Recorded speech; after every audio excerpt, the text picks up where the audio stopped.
اعوذ باللہ من الشیطان الرجیم بسم اللہ الرحمن الرحیم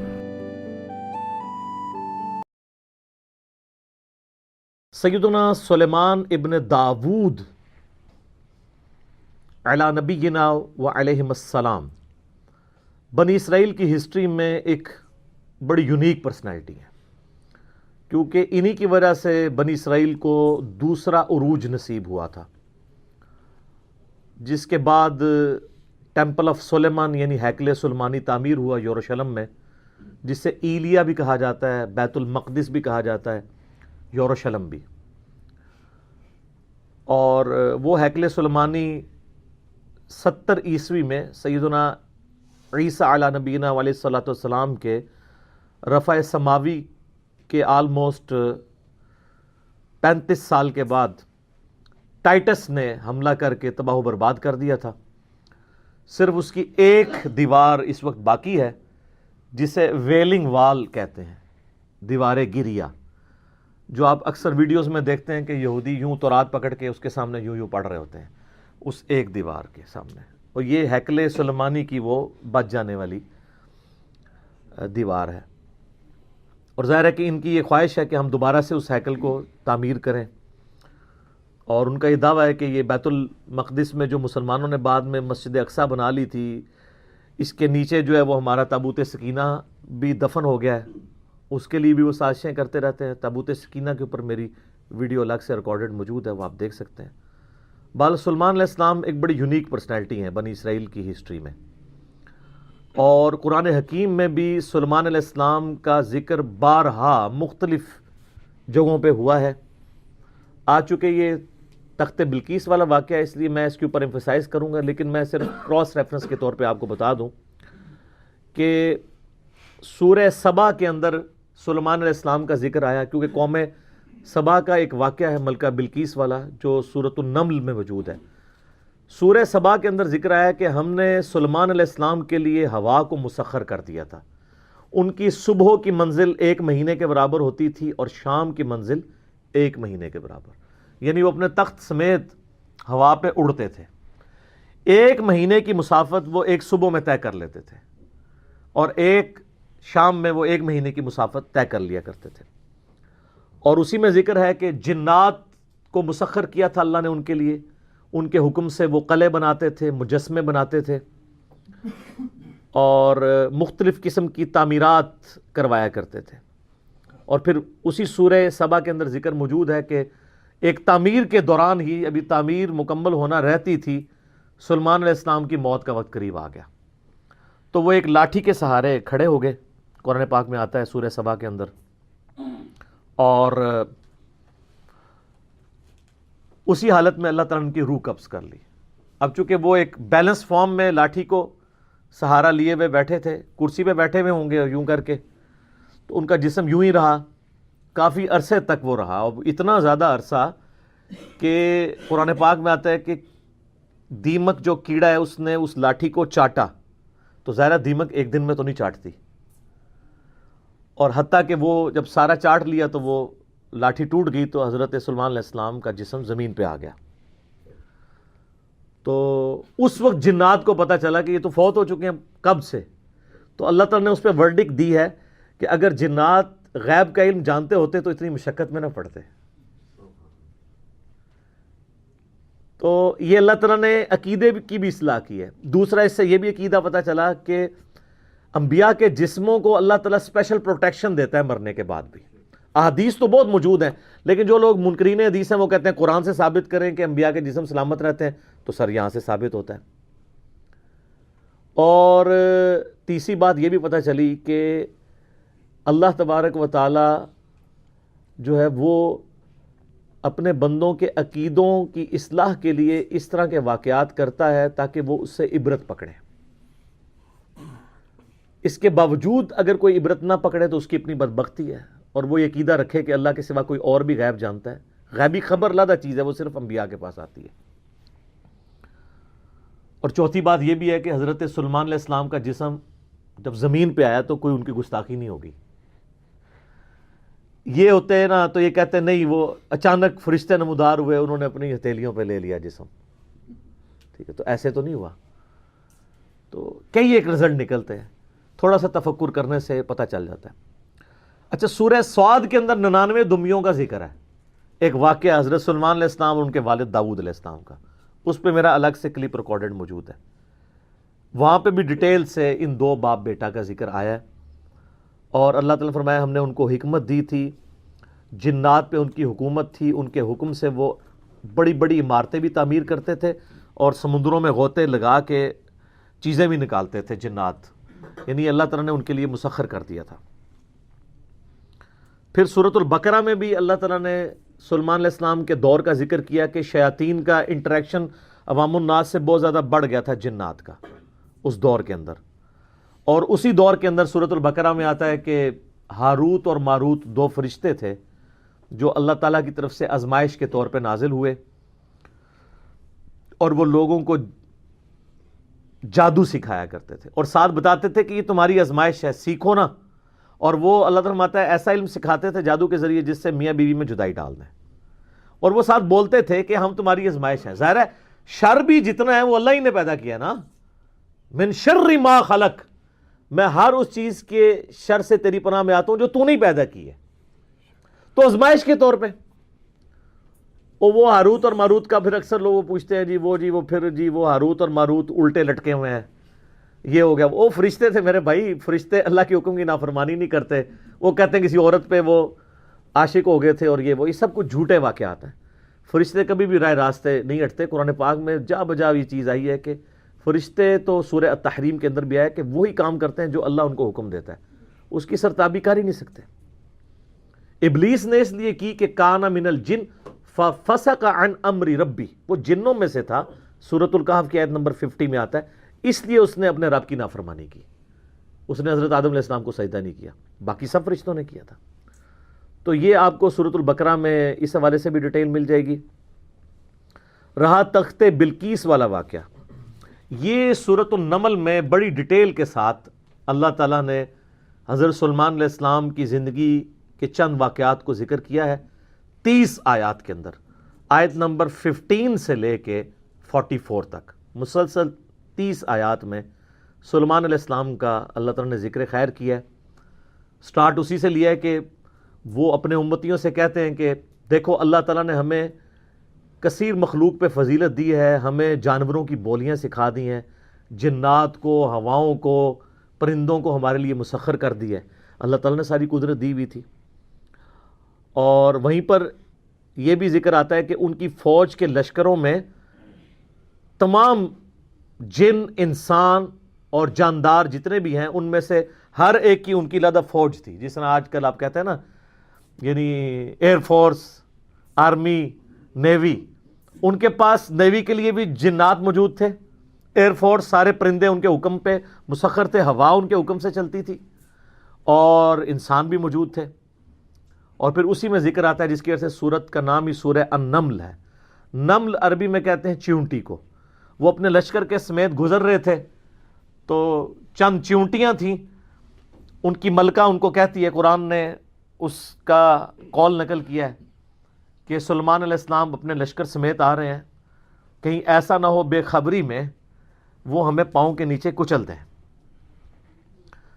تو پھر وہ چیونٹی باقی چیونٹیوں کو کہتی ہے کہ تم لوگ اپنے بلوں میں چلی جاؤ، یعنی چیونٹیوں کا یہ عقیدہ تھا کہ حضرت سلیمان علیہ السلام اور ان کے جتنے صحابہ ہیں ان کو علم غیب کوئی نہیں ہے، کیونکہ تبھی تو کچل دیں گے نا، الا یہ کہ اللہ ان کو بتا دے۔ اچھا، آپ بزرگوں کے علم غیب لے کے بیٹھے ہوئے، تو اس میں اللہ تعالیٰ نے سلیمان علیہ السلام کو اس چیونٹی کی بات سنوا دی، تو سلیمان علیہ السلام اس پر مسکرائے، اور مسکرا کے یہ نہیں کہا کہ مجھے علم غیب ہے، کہا کہ اللہ کا شکر ہے کہ اللہ تعالیٰ نے یعنی مجھے یہ کوالٹی دی ہے کہ اللہ تعالیٰ نے اس چیونٹی کی بات مجھے سنوا دی ہے۔ ہر جگہ آپ کو سلیمان علیہ السلام کا کریکٹر نظر آئے گا گاڈ اورینٹڈ۔ ویسے یہودیوں میں ایک گروہ ایسا بھی ہے جو سلیمان علیہ السلام سے سخت نفرت کرتا ہے، اور بڑے بڑے ان کے اوپر سکینڈل بھی بنائے ہوئے ہیں انہوں نے، کیونکہ سلیمان علیہ السلام بڑے کٹر قسم کے موحد تھے، تو توحید و عزم نہیں ہوتی نا۔ ہر جگہ آپ کو نظر آئے گا سلیمان علیہ السلام جب بھی کوئی کام ہوتا ہے نا، اپنے تو کسی کمال کا ذکر ہی نہیں کرتے، وہ کہتے ہیں یہ اللہ نے مجھے آزمایا ہے، اللہ نے مجھے دیا ہے تاکہ میں اللہ کا شکر ادا کروں، اللہ مجھے جانچ رہا ہے کہ میں نے، وہ تو سینٹرڈ اراؤنڈ گاڈ، اور یہی ایک موحد کی نشانی ہوتی ہے. اور وقت کا پیغمبر تو امام الموحدین ہوتا ہے نا, تمام موحدین کا امام ہوتا ہے. تو وہ چیونٹی جو ہے نا, اس کی گفتگو حضرت سلمان علیہ السلام سن کے مسکراتے ہیں اور پھر اللہ تعالیٰ کا شکر ادا کرتے ہیں کہ مجھے اللہ نے یہ کوالٹی دی ہے. اس کے بعد پھر ذکر آتا ہے کہ اسی دعا میں وہ کہتے ہیں کہ اے اللہ مجھے بخش دے, مجھے اپنی رحمت سے اپنے نیک بندوں میں داخل فرما, اور یہ جو تو نے مجھے اس طرح کی نعمتیں دی ہیں تو مجھے اس قابل بنا کے میں تیری نعمتوں کا شکر ادا کرتا رہوں. ہائے ہائے, یہاں کہتے ہیں بزرگوں کا کمال ہے, فلاں کی نگاہ کرم. حالانکہ وہ کہہ سکتے تھے میرے ابا جی دیاں دعاواں نے, انہوں دا فیض ہے, میں انہوں دا ہی مرید ہوں نا. ابا وہ ہے بھی تھا, داؤد علیہ السلام پیغمبر تھے. سب کچھ گاڈ اورینٹڈ ہے. ایک پیغمبر کا باپ بھی پیغمبر ہے تو وہ اپنی کسی کوالٹی کو اپنے پیر کی طرف منسوب نہیں کر رہا, جو واقعی جینون پیر ہے اللہ کی طرف منسوب کر رہا. اسی لیے تو آپ کو کہا جاتا ہے نا کہ آپ قرآن نے ڈائریکٹ نہیں پڑھنا, آپ گمراہ ہو سکتے ہیں, کیونکہ آپ یہ سوچیں گے نا. تو اس لیے تو ہم کہتے ہیں مرنے سے پہلے اے مسلمان کر لے اس پہ غور, کتابوں کا خدا اور ہے, بابوں کا خدا اور جب تم غور کر لو اس کے بعد ایک بار یہ بھی کہنا ہے کہ نہ میں وہابی نہ میں بابی, میں ہوں مسلم علمی کتابیں. نہ ہم سو کالڈ وہابی ہیں, کوئی علمی بات کرے تو اس کو کہتے ہیں یہ وہابی ہے, اور نہ ہم بابوں کا دفاع کرنے والے بابی ہیں, ہم علمی کتابی مسلم ہیں الحمدللہ. اچھا, وہ سورہ نمل میں پھر آگے چلتا ہے کہ حضرت سلمان علیہ السلام اپنے دربار میں بیٹھے ہوتے ہیں. اب سارے ان کے کمانڈر حاضر ہیں, جنوں کا کمانڈر بھی ہے, اسی طریقے سے انسانوں کے کمانڈر بھی, سارے ان کے سردار وہاں پہ جمع ہیں. تو جو ان کی ایئر فورس کا کمانڈر تھا نا وہ ہدہد تھا. ہدہد ایک پرندہ ہے جس کی بڑی خوبصورت سی کلگی ہوتی ہے, جیسے مرغے کی ہوتی ہے, اور بڑا ایکسٹرا آرڈنری پرندہ ہے. آپ جا کے گوگل پہ سرچ کریں, یوٹیوب پہ اس کی ویڈیوز دیکھیں کہ اللہ نے اس کو کیا صلاحیتیں دی ہوئی ہیں. وہ ان کا سمجھ لیں ایئر فورس کا چیف تھا.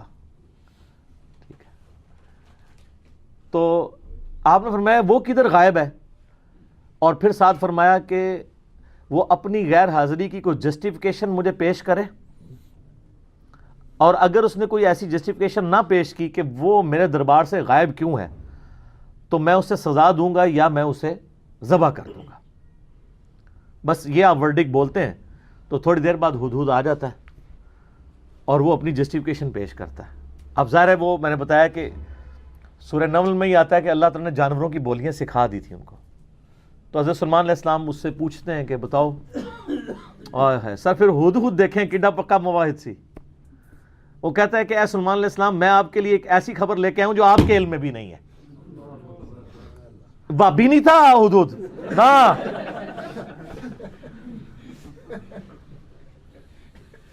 اچھا, سلمان علیہ السلام نے کہا کیا خبر لے کے آیا ہوں؟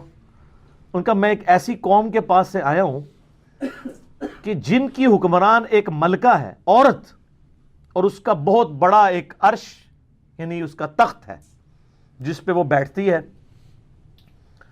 اب وہ آپ کو نا ویسے کھنڈرات بھی اس کے مل چکے, میں ایک پکچر ہمیں ملی, انشاءاللہ ہم اس میں اٹیچ بھی کریں گے. آلموسٹ سمجھ لیں وہ کوئی آج کے دور کے اعتبار سے آپ دیکھ لیں کوئی 50 فٹ چوڑا اور لمبائی میں تقریباً 100 فٹ اور اونچائی میں بھی تقریباً 50 فٹ کے برابر, مختلف اقوال ملتے ہیں. یعنی اچھا خاصا بڑا اس کا تخت تھا جس پہ اس کے سارے وہ سردار ارد گرد بیٹھتے تھے, اور وہ پتھر کا بنا ہوا بڑا سا. ان کا میں نے ایک عورت دیکھی ہے, تو وہ آپ کے علم میں نہیں ہے کہ وہ حکومت کر رہی ہے ان پہ, اور بڑا اس کا ایک تخت ہے, اس کے کئی سردار ہیں, اور شیطان نے ان کے برے اعمال ان کی نظر میں سنوار دیے ہیں. وہ اللہ کو چھوڑ کے سورج کی پوجا کرتے ہیں. سر ایک ہدہد کو بھی ٹینشن ہے شرک کی, آپ ذرا یہ دیکھیں. اسی لیے اللہ تعالیٰ نے فرمایا نا کہ قریب ہے کہ آسمان پھٹ پڑے اور زمین شک ہو جائے اور پہاڑ ریزہ ریزہ ہو جائیں. ان دعوا للرحمن ولدا, جو رحمان کے لیے بیٹا تجویز کرتے ہیں, اگر یہ شرک کی تکلیف کا احساس یہ آسمان زمین اور پہاڑوں پہ ہو تو یہ بھی دب جائیں اس سے کہ اللہ کے لیے اس طرح کی باتیں لوگ کرتے ہیں. تو اور پھر وہ کہتا ہے کہ اب ہدہد کی بھی آپ تقریر دیکھیں جناب, کہ شیطان نے برے اعمال ان کی نظروں میں سنوار دی ہیں, اللہ کو چھوڑ کے وہ سورج کی پوجا کر رہے ہیں. حالانکہ عظمت اس اللہ کی ہے جو زمین و آسمان کا مالک ہے، ان کو تو چاہیے تھا اسے ہی سجدہ کریں، اور اس پہ آیت سجدہ بھی ہے۔ اللہ اکبر، سبحان الملک القدوس رب الملائکۃ والروح۔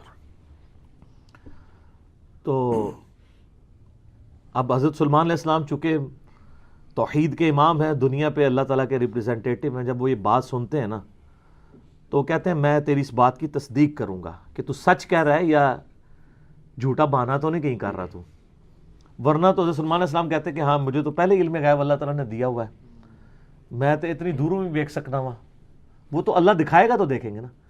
تو حضرت سلیمان علیہ السلام نے ایک خط لکھا اور اس ہدہد کو کہا، اچھا یہ کوئی سٹوری نہیں ہے جو آپ کے علماء بیان کر رہے ہوتے ہیں، یہ ورڈ بائی ورڈ سورہ النمل آیت نمبر جو ہے وہ 15 سے لے کے 44 تک 30 آیات ہے۔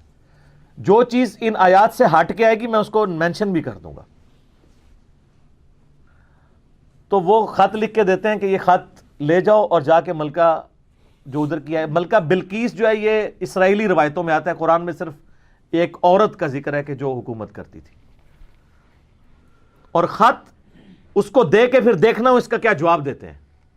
ہدہد جناب لے کے خط پہنچا ہے اور جا کے اب ہدہد ایک خط لے کے آ رہا ہو اور ملکہ کے وہ جا کے بیڈ روم میں سیدھا جا کے لینڈ کرتا ہے، کوئی سیکیورٹی گارڈ کوئی کچھ نہیں روک سکتا، وہ کھڑکی سے آ کے اس میں لینڈ کر کے سامنے لا کے اس کے خط پھینکتا ہے۔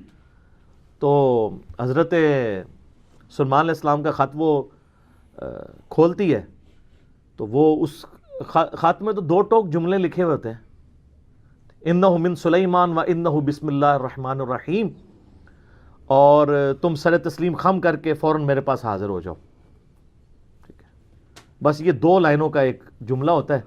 جب وہ اپنے سرداروں سے مشورہ کرتی ہے تو وہ کہتی ہے میرے پاس ایک معزز خط آیا ہے، اور یہ معزز خط سلیمان کی جانب سے ہے، انہ من سلیمان، سورہ النمل آیت نمبر 30۔ یہ واحد مقام ہے جہاں سورت کے اندر بسم اللہ شریف آئی ہے۔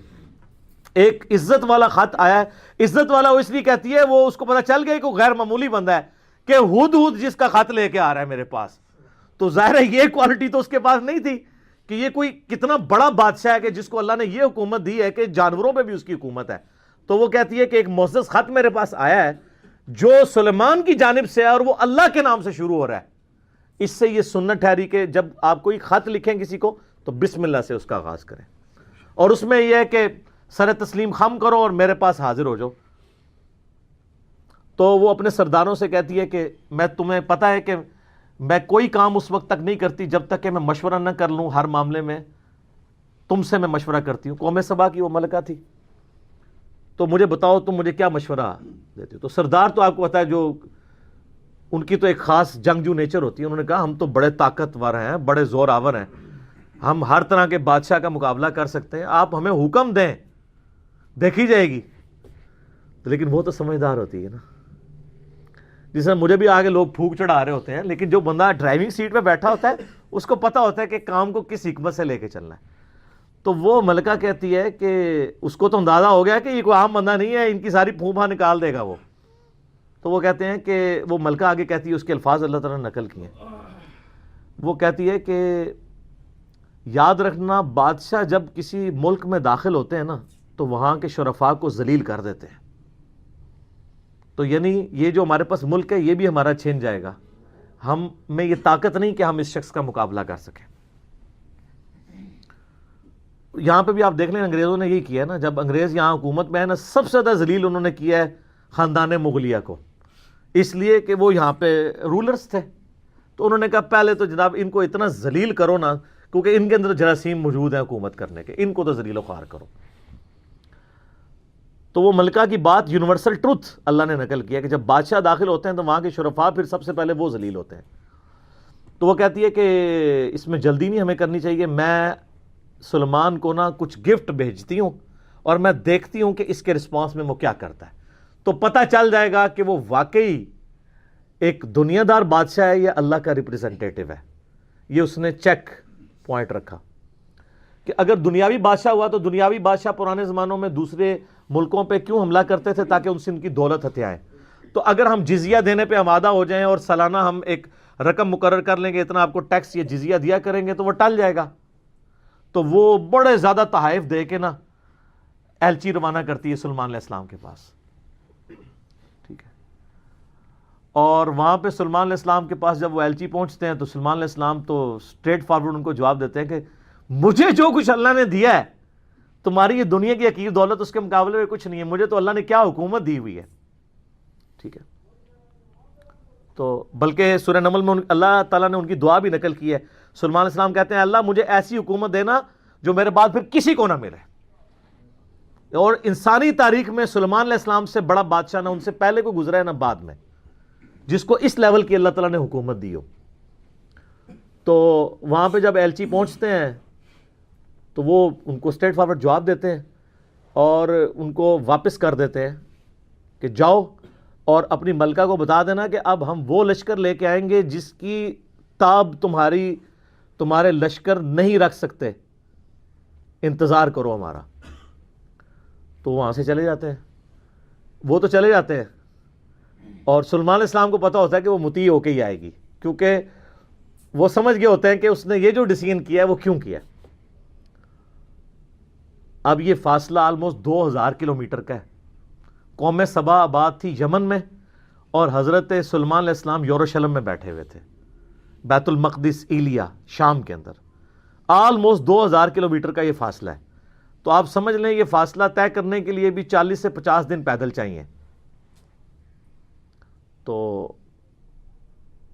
سلمان علیہ السلام جب ان کو واپس کرتے ہیں, وہاں پہ جب واپس خط پہنچتا ہے تو ظاہر ہے ملکہ تو پہلے ہی اس کو سمجھ آ گئی ہوتی ہے کہ کوئی عام بندہ نہیں ہے.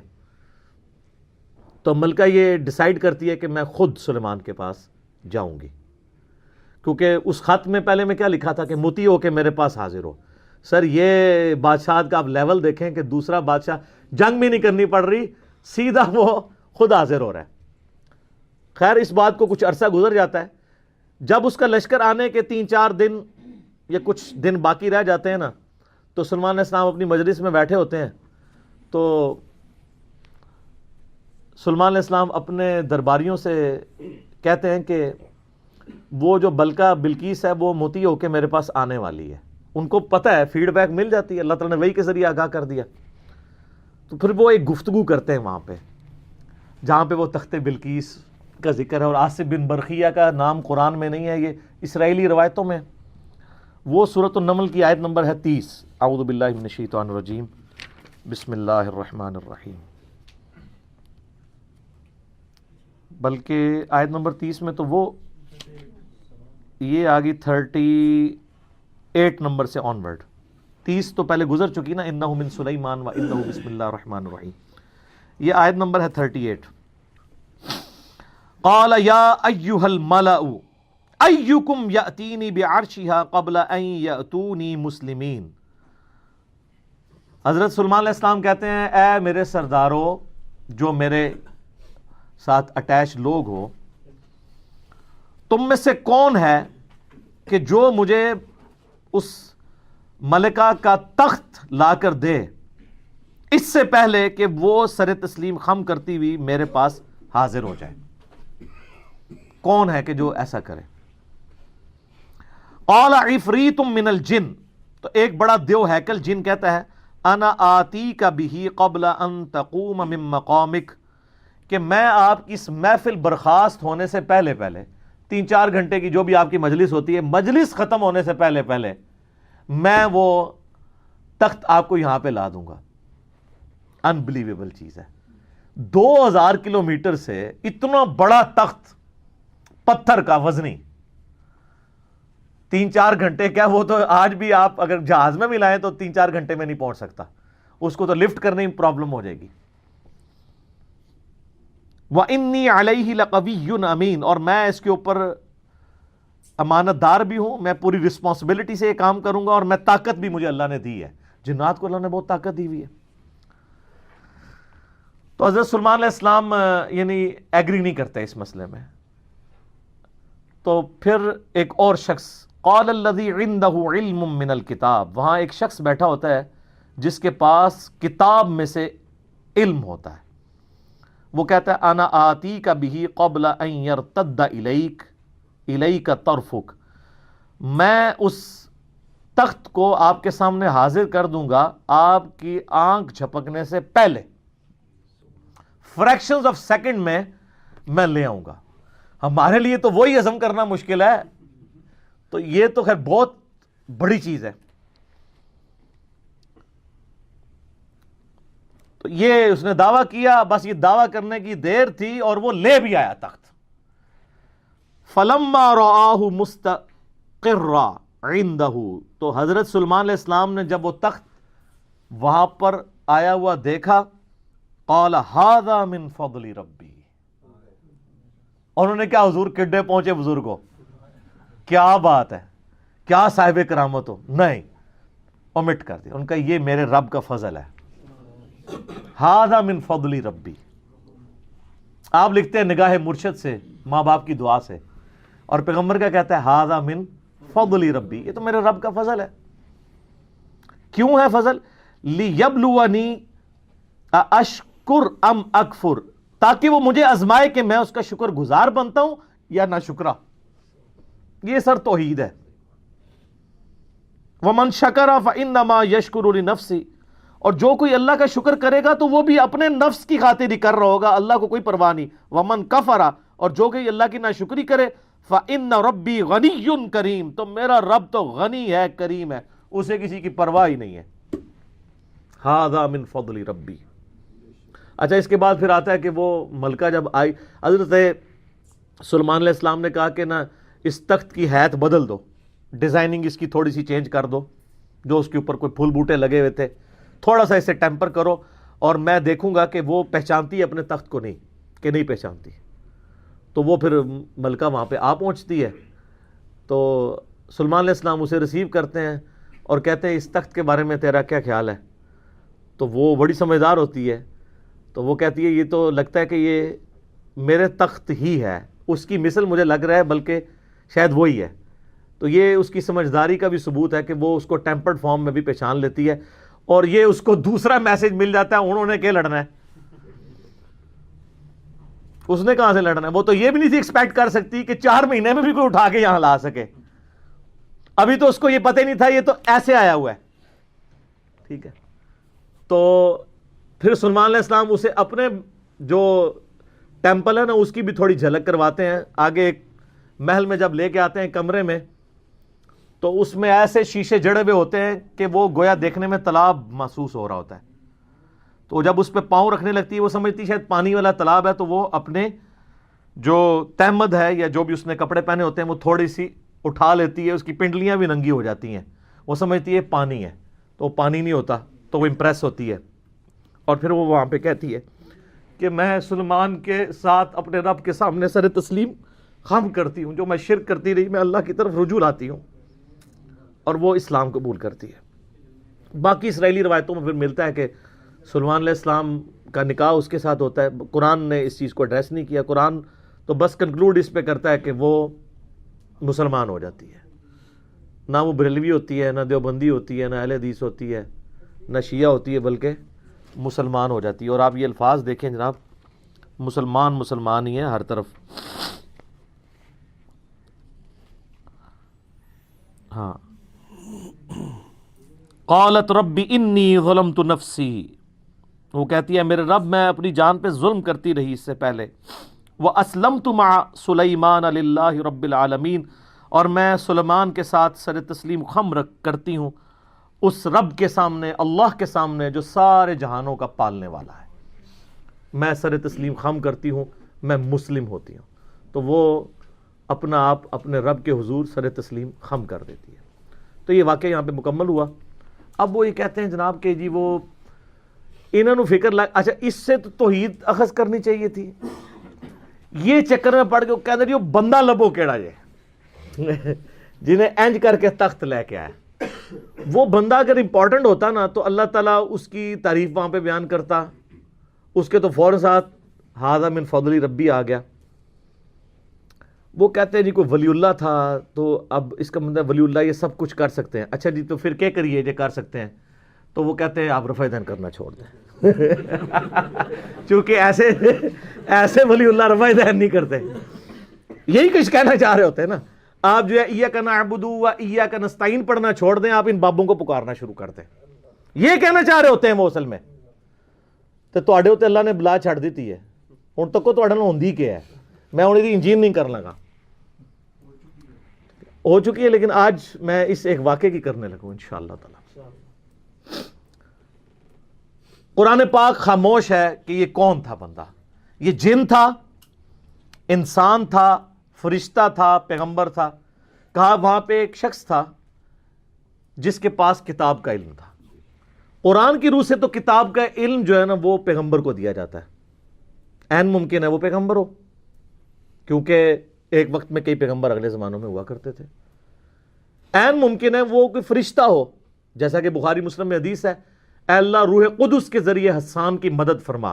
حسان ابن ثابت شعر کہتے تھے تو اللہ تعالیٰ کے حضور نبی علیہ السلام نے دعا کی کہ جبرائیل علیہ السلام کے ذریعے اس کی مدد فرما، جس طرح قرآن پاک میں آتا ہے عیسیٰ علیہ السلام کی اللہ نے مدد کی تھی روح قدس کے ذریعے کہ وہ مٹی کی مورت میں پھونک مارتے تھے وہ پرندہ ہو جاتی تھی، مادرزاد اندھے اور کوڑیوں پہ ہاتھ پھیرتے تھے تو اس کو شفا ہو جاتی تھی.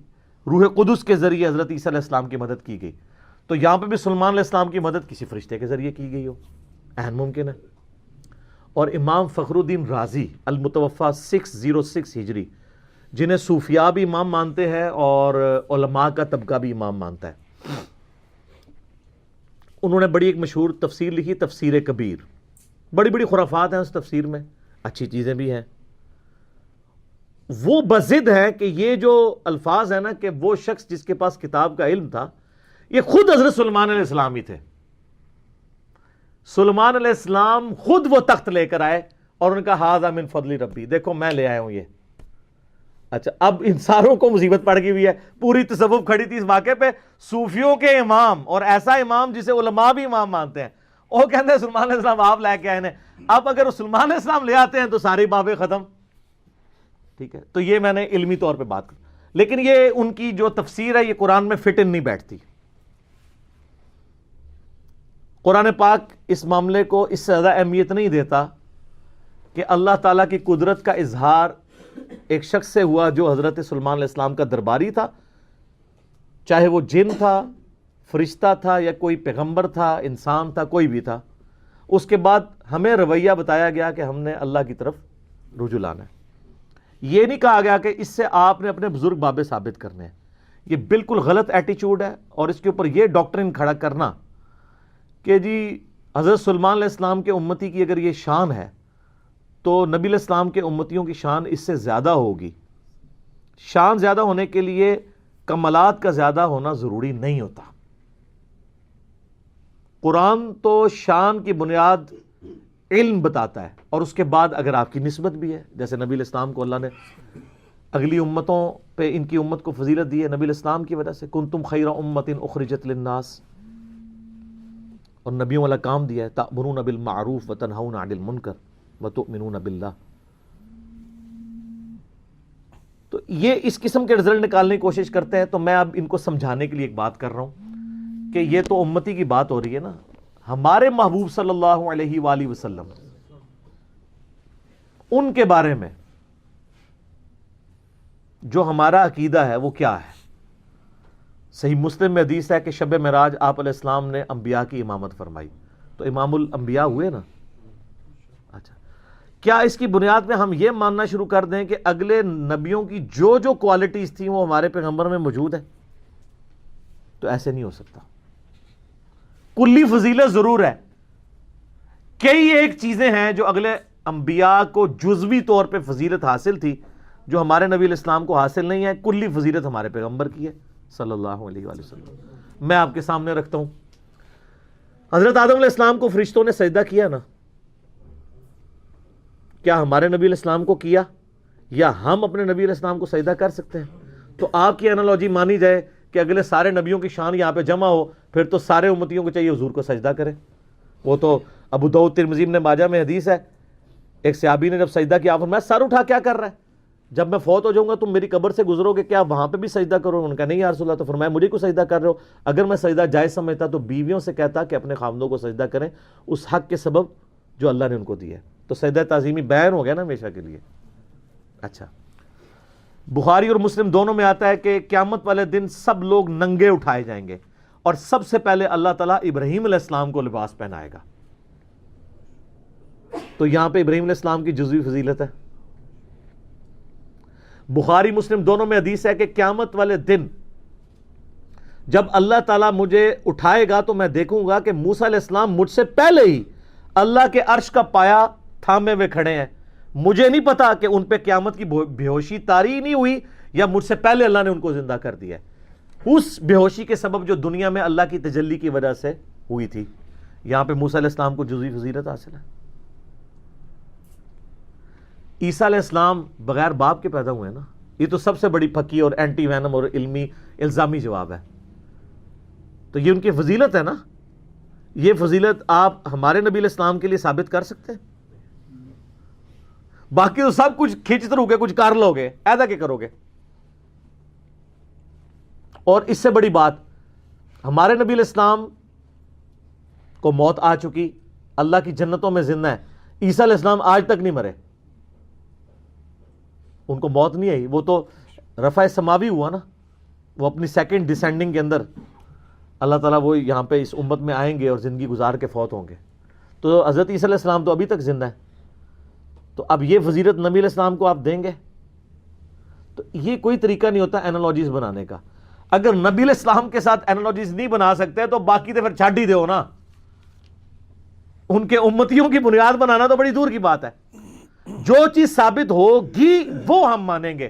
سلیمان علیہ السلام کا وہ امتی تھا یا کوئی فرشتہ تھا یا جن تھا یا صحابی تھا, وہ کام کر دیا, وہ تو ہمارے پاس ثابت ہو گیا. آپ اپنے بابوں کے بارے میں جو جھوٹے کلیم کر رہے ہیں نا, وہ آپ کو ثابت کرنے کے لیے لانا پڑے گا. اور آج کل تو بڑا آسان دور ہے, کہتے ہیں دنیا اولیاء اللہ سے خالی نہیں ہے. ایک ولی بھی نہیں پہ لفظہ تو جس کو ہم B B C, CNN, Al Jazeera, Geo, ARY, Dunya T V کے سامنے لے کے آئیں اور ساری دنیا کو بابوں کا پجاری بنا لیں, جو آپ بنوانا چاہتے ہیں بابی بنا لیں, تو لے آئیں. ہم اس کے سامنے وہ یہ اس میں سے کوئی کام کر کے بتائیں. کہتے ہیں نا جناب بزرگ سب کچھ کر لیتے ہیں اور ان کے پاس بڑی بڑی کوالٹیز ہوتی ہیں. مجھے بتائیں دنیا کا کوئی بزرگ جو ہے آپ کے سامنے ہوا میں اڑے, ویسے تو انشاءاللہ نہیں اڑے گا میڈیا کی برکت سے, پرانے بھی کوئی نہیں سر اڑے, آئی گپا ہی نے. اگر وہ ہوا میں اڑے اور وہ آپ کو کہے کہ جی یہ اڑنا اس بات کی دلیل ہے کہ 2 + 2 5 ہوتے ہیں,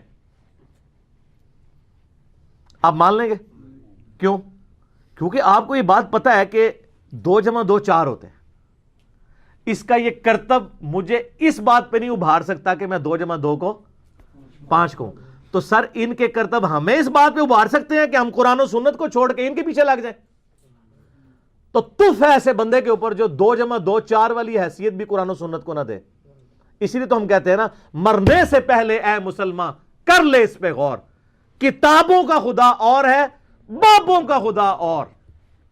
یہ کتابی بات ہے.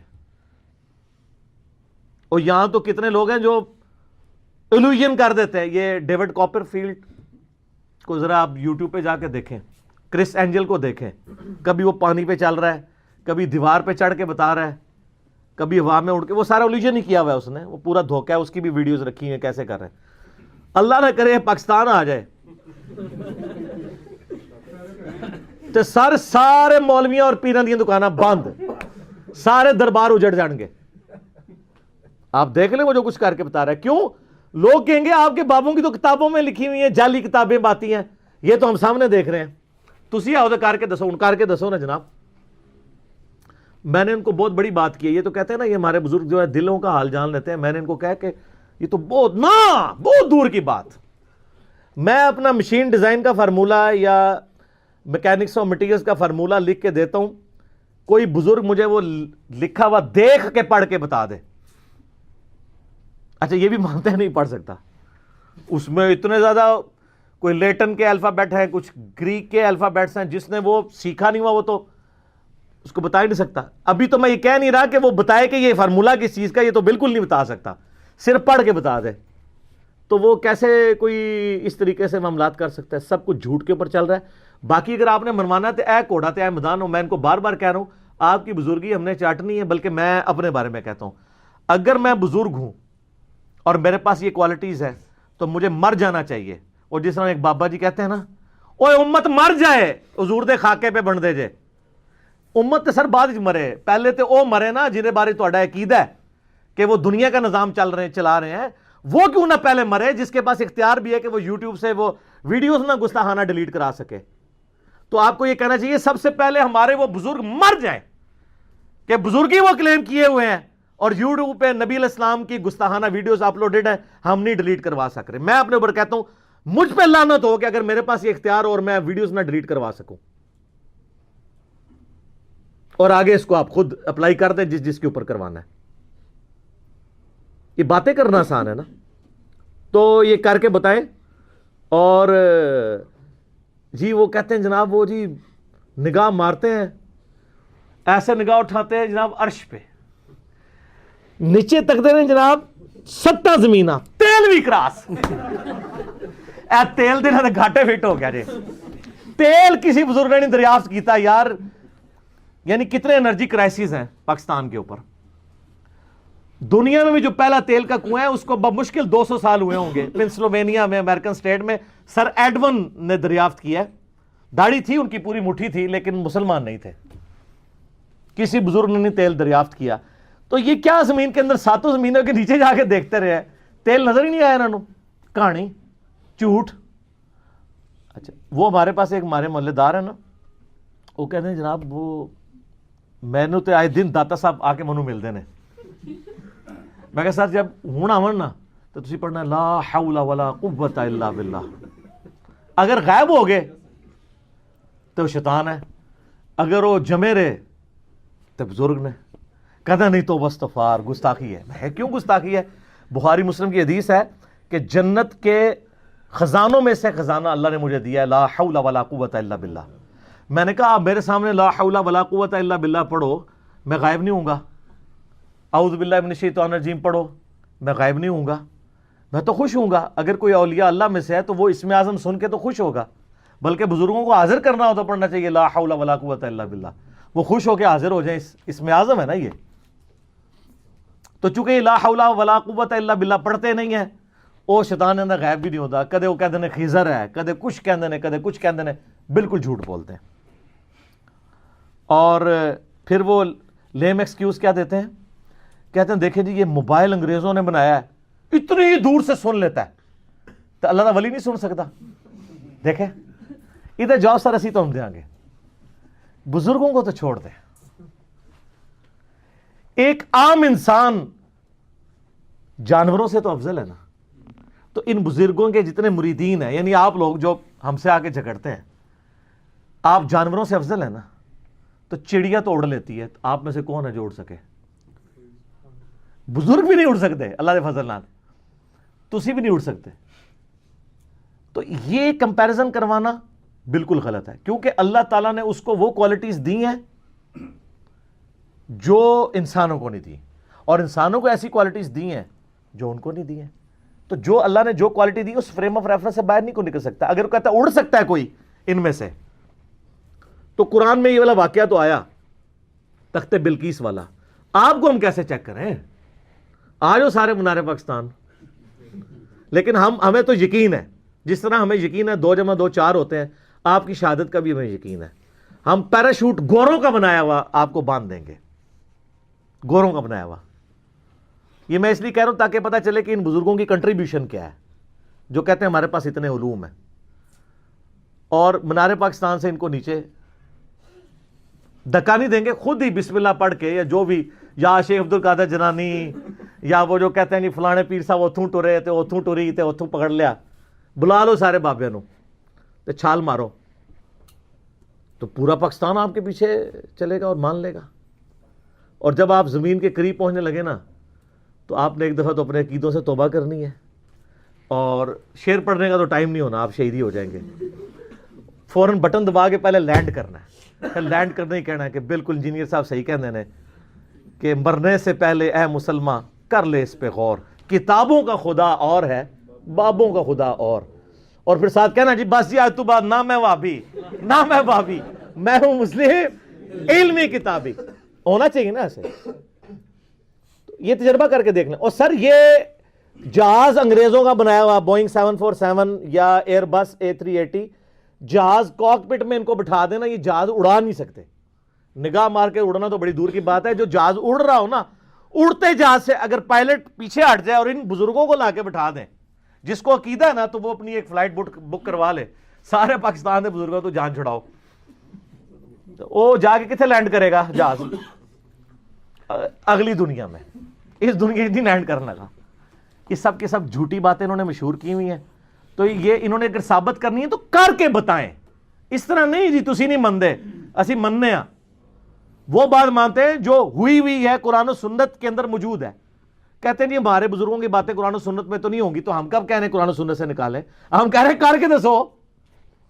دیکھو نا, اگر حضرت سلمان علیہ السلام کے درباری نے تو کر کے بتا دیا نا, اس نے تو نہیں کہا کہ میرے ابا جی کرتے ہوں سن, انہوں نے کر کے دسیا, تسی کر کے دسو تو ہم مان لیں گے.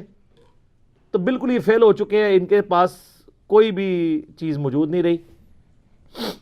اور میں نے کئی بار بیان کیا کہ آپ لوگ بیمار ہوتے ہیں, آپ کو درباروں پہ لے جاتے ہیں. جب بزرگ بیمار ہوتے ہیں ان کو شفا انٹرنیشنل میں اور آغا خان میں لے جاتے ہیں. کتنے بزرگ ہیں پاکستان لیول کے, میں نام نہیں لیتا, پیشاب بند ہوا ہے تو ان کو آغا خان میں لے گئے. کیوں؟ وہاں لے جائے نا, وہ اسی دربار کے اوپر جہاں آپ کہتے ہیں سمندر روکا ہوا ہے. سر کوئی انسان اپنا پیشاب نہیں روک سکتا, سمندر کا تو سائز ہی نہیں آپ لوگوں کو پتا کتنا ہے. اور پھر معذرت کے ساتھ جن لوگوں کے بارے میں آپ کا عقیدہ تھا سمندر روکا ہوا ہے, ایک کے بارے میں آپ کا عقیدہ تھا وہ انڈیا کے بم پکڑتے تھے پل پہ آ کے, ہندو آج تک مذاق اڑاتے ہیں آپ کا. اچھا, ان ساروں کے مزارات کے اوپر آ کے ٹھوک کے چلے گئے ہیں دہشت گرد. ہم اس چیز کو کنڈیم کرتے ہیں. اس کے بعد آپ تحفظ اولیاء کانفرنسز بھی کرتے رہے ہیں, یہاں ہمارے جیل میں بھی ہوئی ہے. مجھے میسج کیے ہیں جی تحفظ اولیاء کانفرنس. میں کہا سبحان اللہ, ابھی تک تو آپ کہتے تھے اولیاء اللہ ہماری حفاظت کرتے ہیں, اب آپ بھی اولیاء کا تحفظ کرنا شروع ہو گئے ہیں. اور وہ کہتے ہیں پریس کلب کے سامنے احتجاج ہوگا. میں کہا نا, یہ سارے بڑے بڑے مزاروں کے باہر احتجاج ہونا چاہیے کہ سر کتنے بڈھے ہو گئے ہو, اون کوالٹیز ختم ہو گئی نے, یہ کہانیاں ہی سمجھے.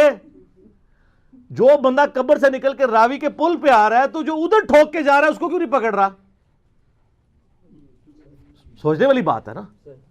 جو سمندر روک سک رہا ہے اسی مزار کے اوپر کتنے لوگ آ کے دہشت گرد کے حملے کے اندر, دہشت گردوں کے حملے میں مارے جاتے ہیں, کیوں نہیں روک سک رہا؟